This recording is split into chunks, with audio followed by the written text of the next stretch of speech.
കുളിയെല്ലാനും കഴിഞ്ഞ് ഇത്തിരി ഗ്ലിസറിൻ പുരട്ടാനായിട്ട് നോക്കി കഴിഞ്ഞപ്പോൾ നമ്മുടെ ഗ്ലിസറിൻ ബോട്ടിലൊക്കെ കാലിയായിട്ടിരിക്കുകയാണ്. അപ്പോൾ ഗ്ലിസറിനും പനിനീരും കൂടി മിക്സ് ചെയ്തിട്ടാണ് ഞാൻ തേക്കാറ്.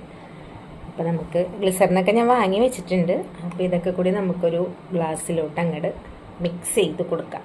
ഇതാണ് കേട്ടോ പനിനീരിൻ്റെ ബോട്ടിൽ ഞാൻ വാങ്ങാറുള്ള പനിനീര്. ഇത് രണ്ടും കൂടി നമുക്ക് മിക്സാക്കി കൊടുക്കേ. ഞാനൊരു ഗ്ലാസ് എടുത്ത് വെച്ചിട്ടുണ്ട്.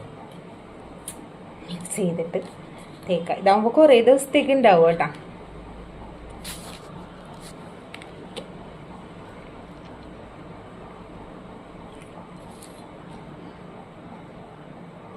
ഇനി പനിനീരും കൂടി ഒഴിച്ചു കൊടുക്കുക.